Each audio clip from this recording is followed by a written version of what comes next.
It is an absolute privilege for me to welcome a legend and a TiE stalwart, Kanwal Rekhi. Kanwal is not just one of the world's most iconic tech entrepreneurs, but also a pioneer in the story of Indian entrepreneurship globally. He was the first Indian to take a startup public on NASDAQ. And this was really way back. He was the first Indian, just think about it. And since then, as a super angel and as a founder of Inventus Capital, Kanwal has mentored, invested in, enabled, and in fact inspired thousands of entrepreneurs across the globe. But the one legacy that I think impacts all of us a lot more is what we are sitting in right now. The organization called TiE, which Kanwal co-founded way back in the early 1990s. And the mission was very simple: to foster entrepreneurship globally. And boy, I mean, you've heard Yash, you've heard Pradeep, what a job TiE has done across more than about 65 chapters spread in different parts of the world. TiE has been the source of inspiration, mentoring, guiding, and enabling tens of thousands of entrepreneurs from all across the world. So, as a young entrepreneur, if this is your first step into the world of entrepreneurship, you're in the right room. You are in the presence of a person from whom you should get the inspiration and the learnings about what it takes to build and become an entrepreneur. And by the way, Kanwal's journey, which is an extremely inspiring journey, is also now part of a book that he wrote, which is called The Groundbreaker. And in that journey, you will understand the journey of this person who came from a refugee family and built such an iconic stature in the world of entrepreneurship globally based out of Silicon Valley. Some of you may have read his book, some of you may have heard him speak or listened to some of his lectures, and you'll know that his book and his speaking really mentored the style of mentoring that Kanwal gets to the table, which is direct, sharp, insightful, and it comes from lived experiences, not from jargon and concepts. Kanwal, thank you very much for making the time for this. It is an honor for me to welcome you to kickstart this series of guest lectures that we are doing with a community of young student entrepreneurs. You'll be delighted to know that we have more than 250 people who are on this program right now, and these are people, Kanwal, who are at the beginning of their entrepreneurial journey. And what gives me great pleasure is that these are people, and they are about from a community of about 2,000 people who applied this year, who are individuals who have declared their intent to be job creators rather than job seekers. And we'd love to hear from you. Things that they should consider, they should be aware of, and some of the learnings that you've learned in the journey in becoming an entrepreneur. I know it's not always going to be easy, but I think that part of motivation, inspiration, and the helping build tenacity is what will help build a foundation. Thank you very much for agreeing to do this, and the stage is all yours. Thank you, Prajakt.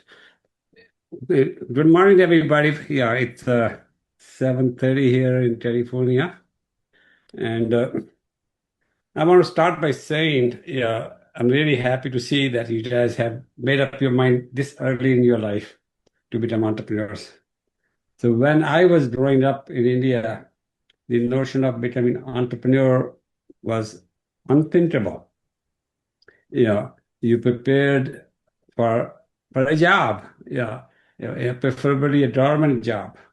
And yeah, so it was all about jobs. Yeah, very early in your life, the die would be cast. By the time you're 17, 18, either you're in or you're out for the rest of your life. So luckily for me, yeah, and these institutes called IITs were being set up, and I was able to get into IIT Bombay. Yeah, yeah, because I wasn't suitable for any government job. I had a speech problems. I had a weak, physique, and my father, who was in the army, thought I was not going to make it. Yeah, definitely not in the army. So, so I got into IIT.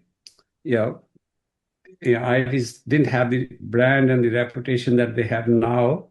It was a sort of an act of faith, but soon after IIT, I was able to go to America. America had opened up. So when I got to US, our image of Indians, was very simple. Land of snake charmers, a land of beggars who can even feed themselves. So it was a very bad image. So we had to keep our head down and find, survive, find our place under the sun. So I went to work for 12 years, after I finished my master's. And all of a sudden I realized, that I'm on a job track, I'm doing well, but there's a world out there of business. I had ended up in Silicon Valley in 1971. And this is before it was Silicon Valley.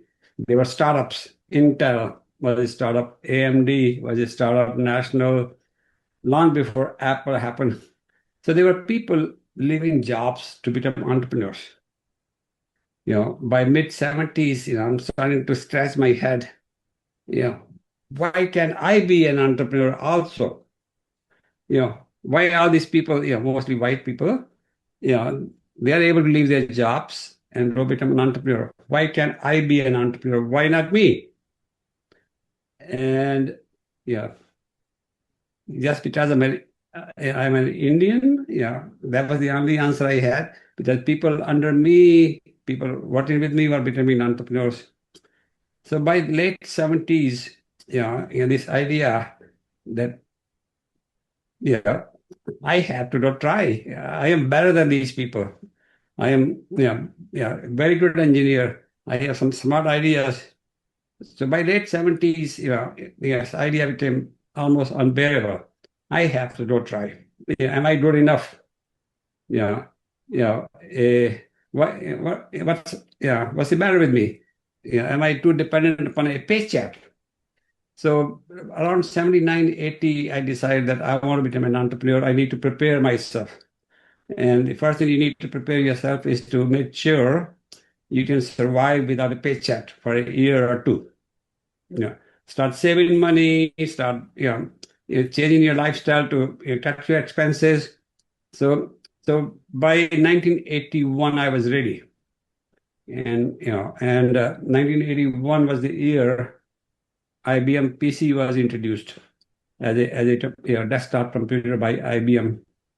And it was immediately obvious to me, somebody's going to have to network these machines.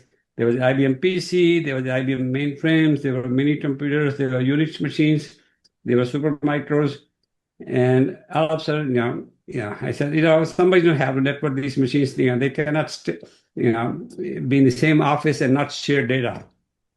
And so I left my job in late 1981 and decided to become an entrepreneur. And we opened a company in 1982 early called Epsilon. Excellence in local area networking, which was to connect all the computers in a room, in a building, in a campus to each other on a network so we can share files and share data. And Epsilon was the first startup by an Indian American in the US. We had trouble raising money. We went to see over 100 VCs, and they always said the same thing. Who is the businessman in the team? Who will manage the company? Who will sell? Who will market? Indians by that time had built the reputation of being very good techies. It's just like now. We are good techies, good software people, good hardware people, but we had not made our mark in selling, marketing, finance, general management. And most of the VCs will say, who will manage? And eventually after 100 no's, we got one maybe. And we were funded in December of 1982, to the tune of $2 million. And we were on our way. The networking was the thing to do. Our idea that, hey, these computers need to be networked was just spot on. And by 83, 84, we were starting to do okay. Stuff was starting to sell.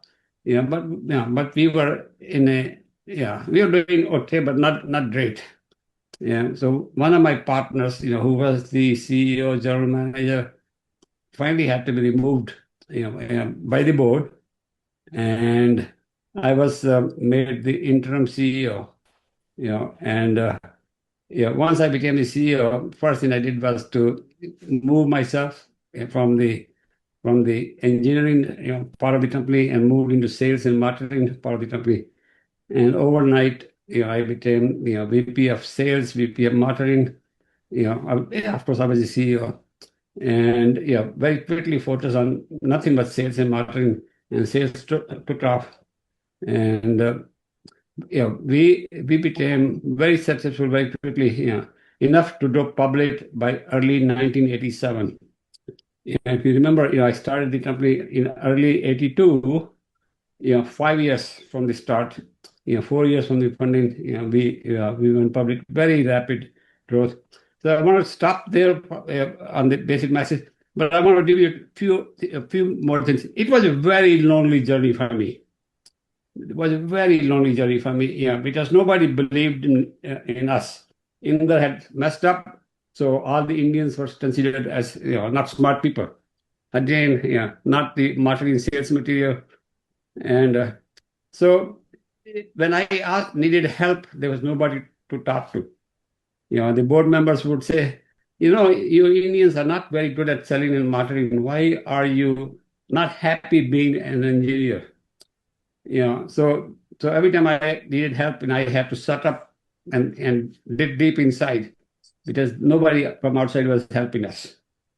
And so later, when we met, 5, 6 years after the company went public, I discovered we all, the people who had done well, like me, Suhash Patel, Prabhu Goyal, all had similar experiences. Nobody believed in us. Nobody mentored us. Nobody encouraged us. We had to do it on our own. And that became the basis of forming TiE. It shouldn't have been that hard. We should help our people. We should mentor them. We should inspire them. And so 1993, the TiE was formed with a simple idea of how do we encourage, inspire our people to become entrepreneurship, and singular mission. We have been true to that, all these things. So TiE is here to help. All the TiE charter members are promised to be, the qualification of a TiE charter member who have done well is they are ready, able, and willing to pay forward. So by mentoring the next generation, by becoming the inspiration for next generation. So one of the initial goals we set was TiE charter members should be very accessible. They should not shut themselves behind a closed door and not be available. So you have to be out there, be a real person for a young entrepreneur to be able to touch, feel, see you, be able to talk to you. So TiE charter members have been very generous in giving their time, and we don't expect anything in return. Our goal is to foster entrepreneurship, and make things happen for the younger people. And so I just want to stop there and maybe have a Q&A, because that's the best way forward. Ask yourself, why not me? Why can't I? Make it a personal mission, personal quest to make it happen. I define becoming an entrepreneur like doing your tapasya. Go do your tapasya. Spend 3-4 years of uninterrupted, unhindered time to make it happen. You will fail, you will stumble, you'll have issues, but stick with it, make it happen. Wonderful, Kanwal. Thank you very much for those inspiring words. From the talk that you made, I have a few questions that came up from the talk, and maybe we'll keep it a conversation from here onwards. You mentioned about skepticism about Indians as leaders, but typically there will be entrepreneurs when they're coming up, especially entrepreneurs are coming up with category category building ideas or completely, radical new ideas and stuff, they'll face a lot of skepticism.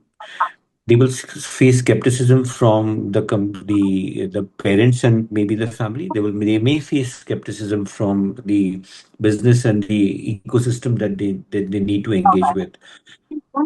What would your message be to young entrepreneurs who face this level of skepticism? How should they deal with it?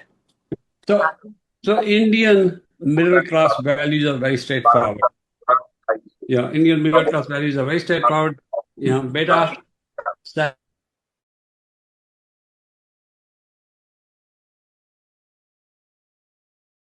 Kamal, you're on mute. How did I get muted? I think everybody got muted. Even I had got muted then. Sorry.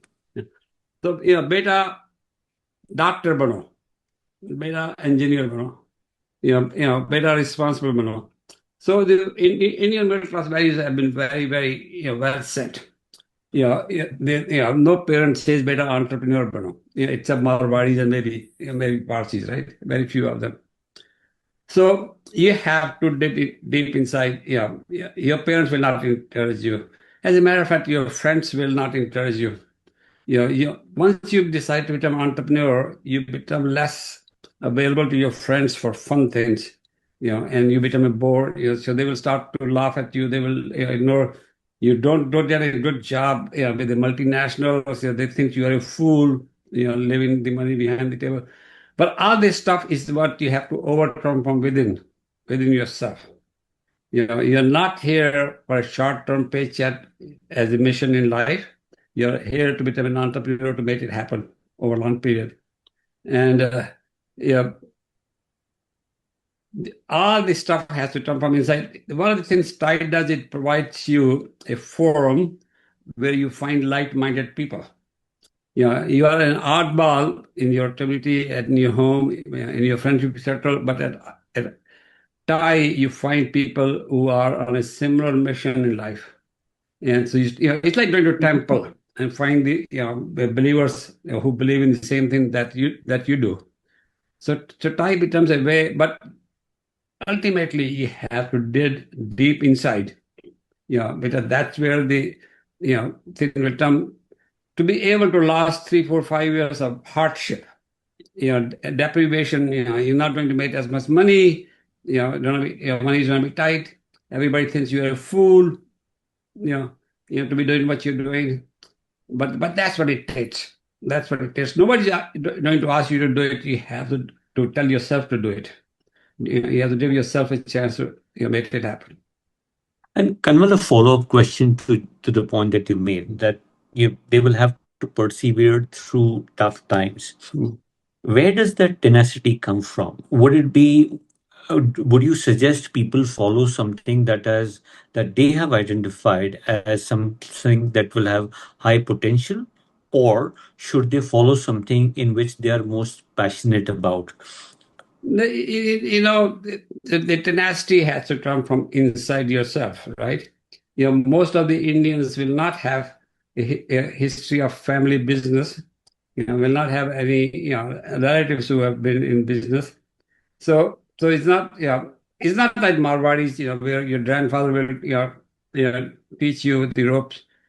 So I tell people that you start by asking yourself, am I good enough?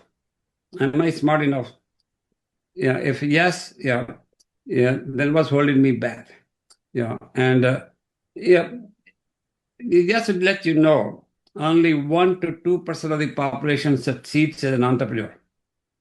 98 to 99% of the people are not entrepreneurial. So whether you belong in that 1 to 2% or 98 to 99%, that decision is yours to make. If you think you are good, you belong in that 1 to 2%, then you have to go prove it. And that's what drove me. I thought I was one of the best of the best, and I just had to prove it to myself that I belonged in that 1 to 2%, not in that 98 to 99%. So the idea that you're passionate about, is good, But the fundamentals are that, hey, I'm going to make it happen. And the ideas come, markets change, technology moves forward. The ideas are there left and right. Right now, is it time for AI? When I was thinking way back then, it was time for networking, and a lot of things, a lot of waves have come in there. A lot more waves will come in future. So you try to catch the wave. Do the Thank, right. thanks for that insight, Kanwal. One last question in this direction. You mentioned 100 plus rejections from investors for a variety of reasons. They may be right, they may be wrong. The question is not just about tenacity. At what stage do people make the difference between this doesn't seem to be the right idea versus pursuing with their conviction? There are a few stories, a handful of stories of people like you, companies like Zappos, etc., who had hundreds of rejections or 100 plus rejections and eventually became success stories. But there are also enough stories of people who may have tried hard and really never made it. And as a young entrepreneur, say, for example, a 20, 22-year-old, 23, 5, that's the age group that we have today. How do you make that difference? Or how do you know between Whether you've been my conviction is foolhardy, right versus whether you're determined, or whether you've been foolhardy. So yes. first of all, 100 rejections were in a different time, in different era. There was no branding in that Indians are smart, Indians can do it. So I will be surprised to hear, people will have 100 rejections.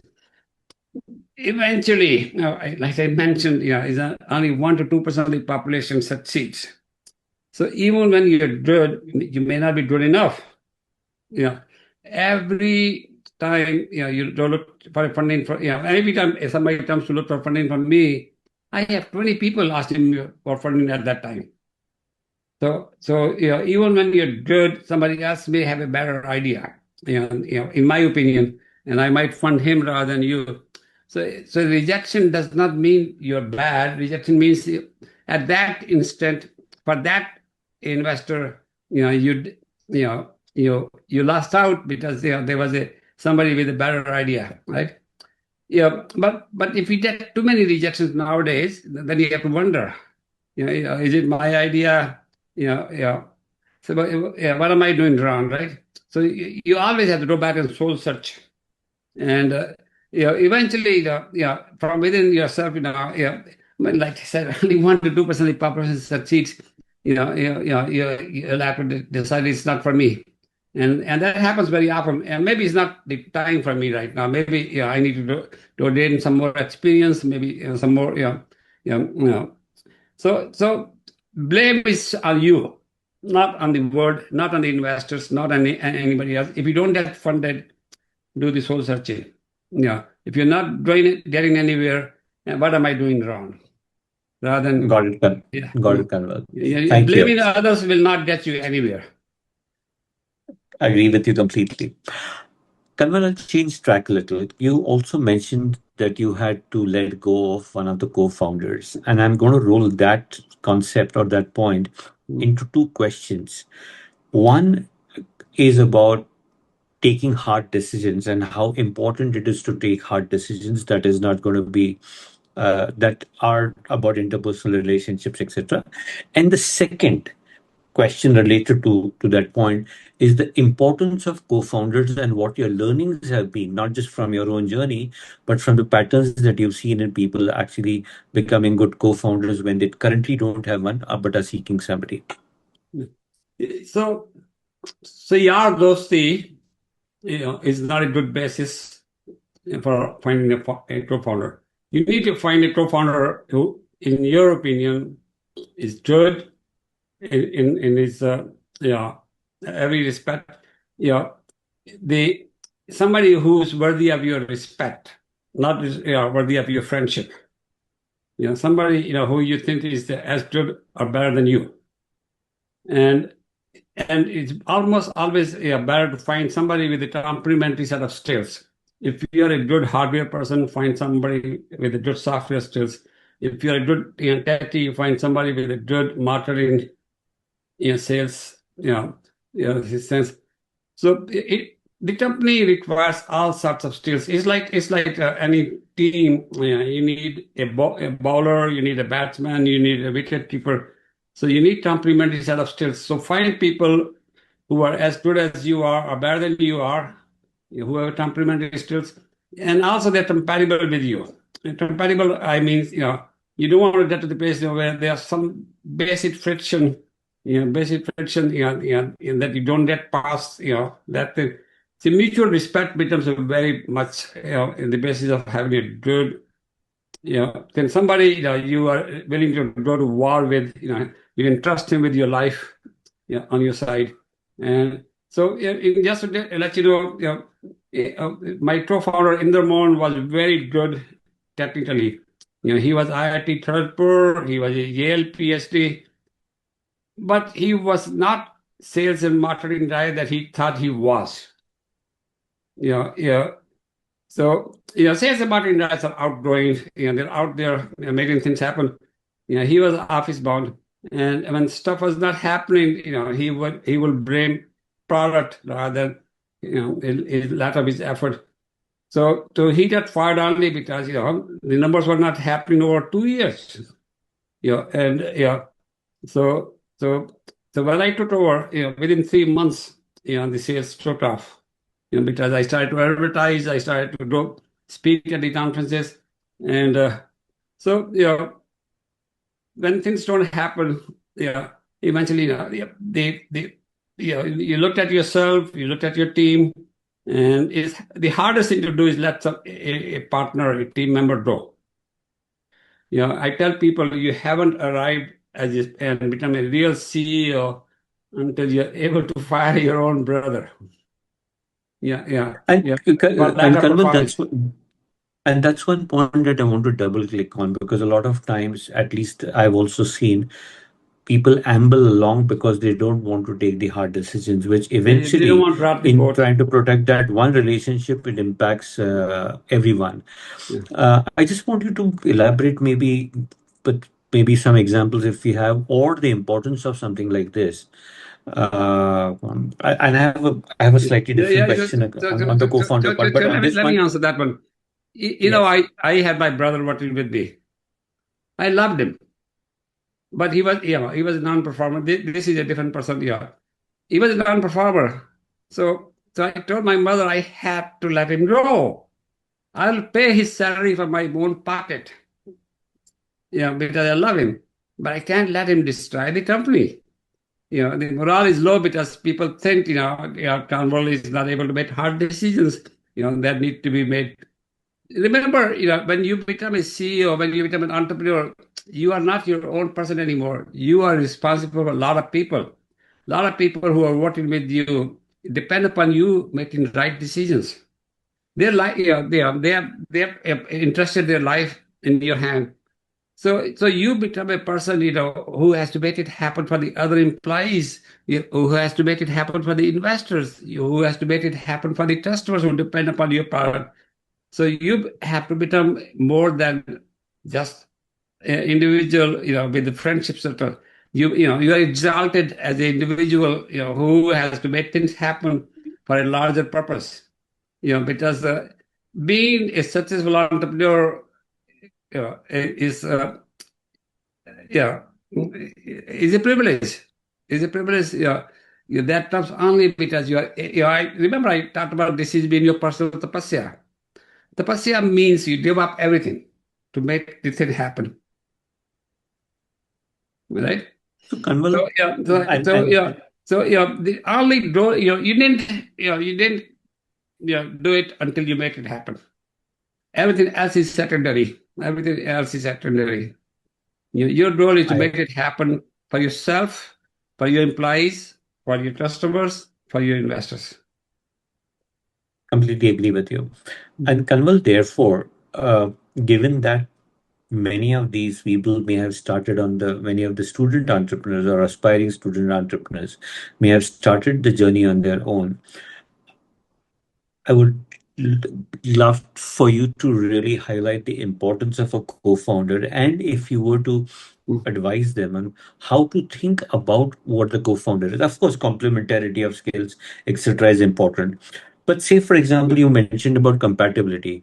Is Mm. compatible? What does compatibility mean? I just want to tease out Okay. that a little Okay. bit. So, all right. Would, for example, Yeah. the similarity in Yeah. Yeah. terms of, say, for Yeah. example, social status, etc., be okay?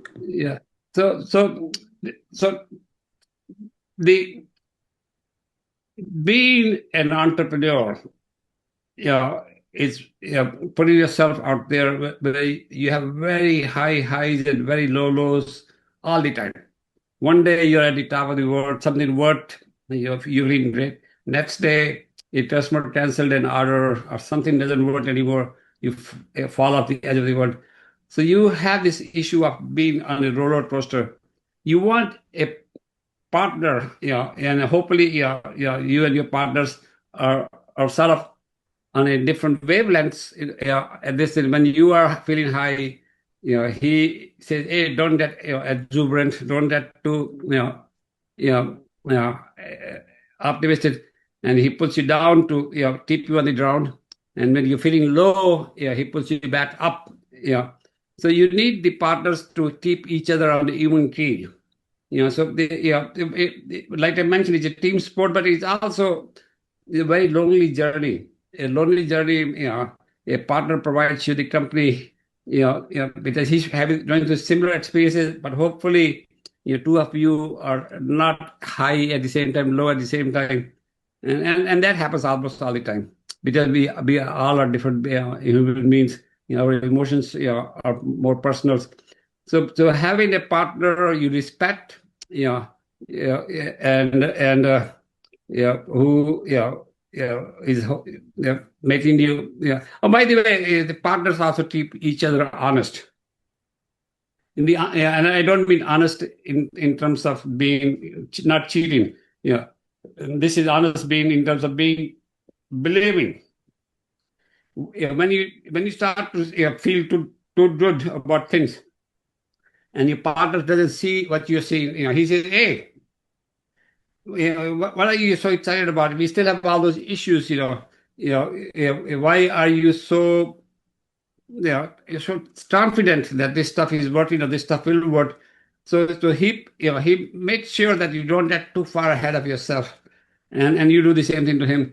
By making sure you keep each other grounded, each other honest, you improve your odds of success quite a bit very quickly.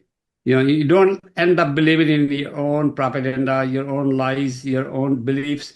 You have to prove to your partner, that what you're saying is real, right? Got it. Got it. Very insightful, Kanwal. I'm again going to change track to a different, this time about the idea. A lot of these young entrepreneurs are literally at the beginning of their journey. Some of them are actually formalizing their plans. In the success of an entrepreneurial journey, at the beginning, is the uniqueness of the idea more important, or uh, clear execution, even if it is something that 100 people have done it before you? So, I just want to say my phone is ringing. I need to turn my phone on. The so ideas are dime a dozen. Yeah, the idea is a dime a dozen because the idea alone doesn't mean anything. The ideas, along with the team to execute and make it happen, is what it takes. So every day you have to revalidate your idea based upon what happened in the world yesterday. Remember, technology is always changing, markets are always changing. So the ideas cannot be static. The ideas cannot be static. So you have to revalidate based upon what happened. Did new competition emerge? Has AI invalidated my approach to life? So there has to be a reaffirmation of faith all the time. Yeah, because the last thing you want to do is fall in love with your idea. Idea is a means to an end, not an end in itself. You are saying that my idea is still valid, market is still there. I just need to execute. But that has to be an active act, right? It cannot be just a blind belief. And so eventually, it's all about execution. It's all about making it happen. You have to. So when you decide to go to Berkeley, I mean South Bay, Berkeley is northeast of here. You have to have the milestones on your way to Berkeley. Am I still on the right track? Have I done on the east side of the bay? So you need to define. The ultimate goal is to go to Berkeley, but I need to be seeing the milepost along the way. So when you are working an idea, you need to make sure that you have some milestone, some validation that you're on the right track and you're on your way. You cannot wait till you arrive in Berkeley and say, hey, I have arrived in Berkeley. That's 70 miles away from here. I need to make sure I am on track. So the revalidation, the reaffirmation of your faith and your idea every day is almost a requirement. Thank you, Kanwal, for the clarification. But also, one adjacent question to this. A lot of times, entrepreneurs get fixated about building a product or the service and really defining it well. But a product is, while it's a necessary, or a good product is a necessary condition for success of a business, it is not a sufficient condition. A business has to be built around that. And a lot of entrepreneurs, young entrepreneurs, don't invest enough time in understanding the complexity of what it takes to build a business. So let me give you a different way of thinking. What you want to do, what you want to build is great, but that may not be something that market needs or wants. So you don't want to be doing things that you want to do. You want to do the things that market wants you to do. So you always start to say, who will need this and why does world want me to who will pay to buy this from me? So you always start there. You don't say that you build a better mousetrap and the world will come to your door. No. You start out there. So the ideas have to be. I saw IBM PC being introduced. I saw, a world would need networking because the PC will need to connect to everything else. I had zero background in networking at the time. I had not done communications at all. I was a good engineer. And I said, world needs networking. I better go learn how to provide the networking. So you learn to, you don't do things that you want to do. You want to do the things the world needs. The world is willing to pay. Somebody has to pay good money to buy your product, buy your service, buy your idea, for you to succeed. Great, thank you. I have two more questions, and very quick, I'll get that before we open the door to for Q&A with some of the entrepreneurs. One is the role of mentors and why entrepreneurs at early stages should get mentors, or at any stage, but most especially in the early stages. And an adjacent question to that: how should a young entrepreneur leverage mentoring in the most effective manner? So, a person like me, a mentor. By the way, find a mentor who has done it. Don't assume. You should pick your mentors. Carefully. Somebody like me, spends lifetime, doing something. It makes lot of mistakes along the way, and finds my way. Eventually, right? So mentor is somebody who has seen what works, what doesn't work, yeah, and it prevents you from making that one silly mistake. Learn to make new mistakes. Don't repeat the mistakes that others have already made. And there's always new mistakes to be made. I don't want to say that none of us makes mistakes. So mentoring is something, somebody you can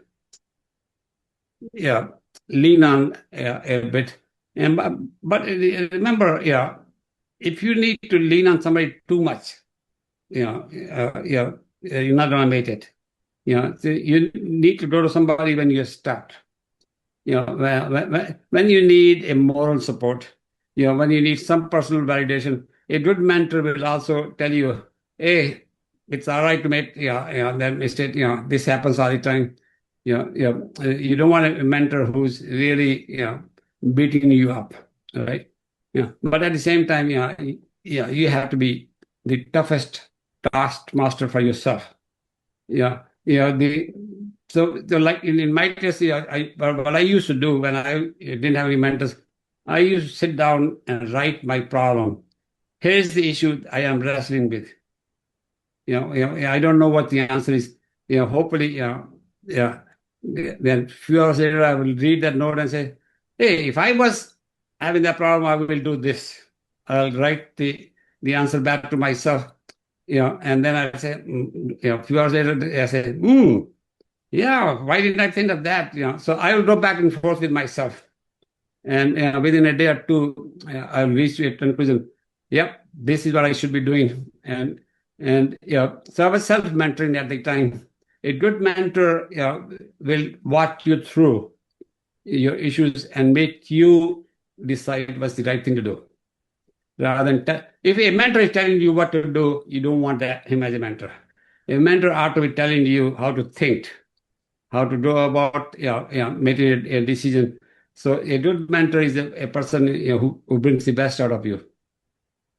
Fantastic. And by the way, good mentors are really, really good to make sure that you treat them with it's like a guru. Treat them with respect. And and if you start to take too much of their time, if you try too much advice, maybe you have to give them some shares, some compensation. So nothing is free in life. Nothing should be nothing really should be free. Most mentors don't. I never take anything from anybody. Just to let you know. But eventually, it's a business. If you're getting value, you have to compensate people for that, right? Got it, Kanwal. Thank you very much. I have one last serious question before I pose one fun question. Um, in the business plan competitions, and a lot of these people are competing for a business plan competition, there is a lot of emphasis on business plans. And when you talk about business plan, the financial plan, the Excel sheets, etc. But no business plan ever works, or no business works according to the plan that was made. Why then is a business plan important? They say in the military, no war plan survives the first encounter with the enemy.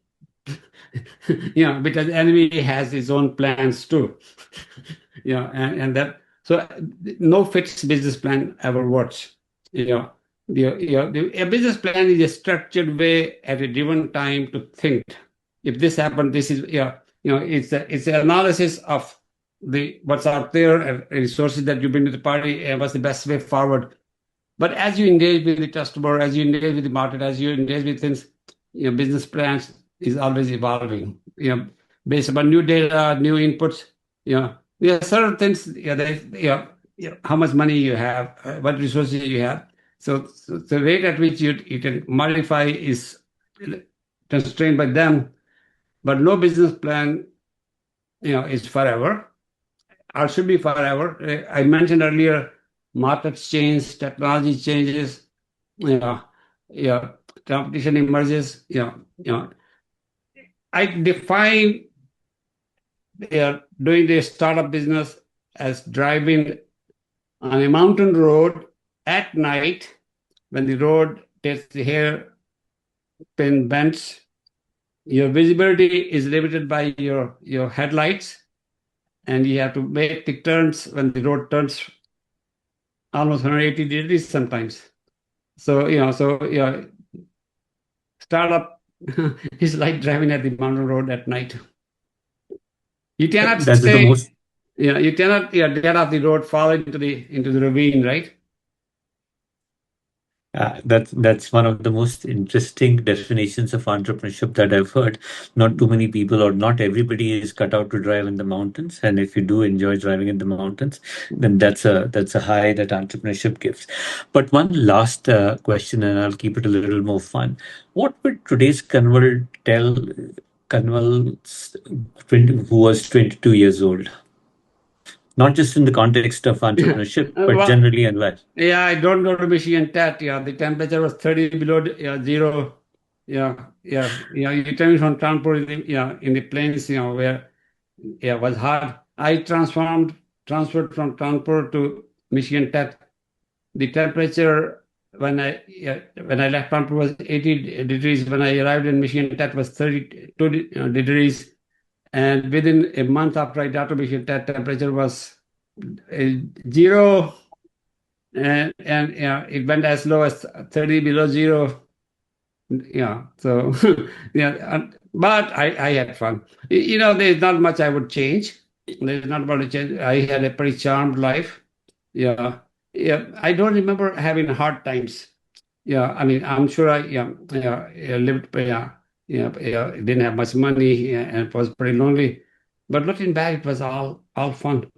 It was all fun, and Fantastic, I've done Kanwal. well. Thank you.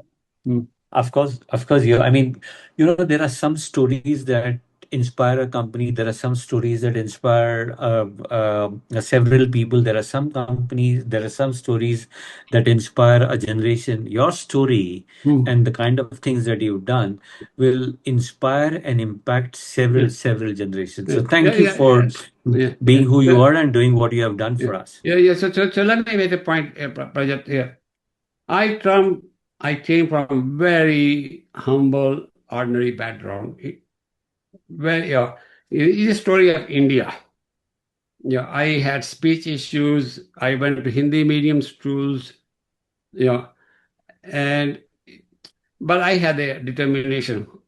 Yeah, got into IIT. Without any coaching classes. Came to US. Without much money.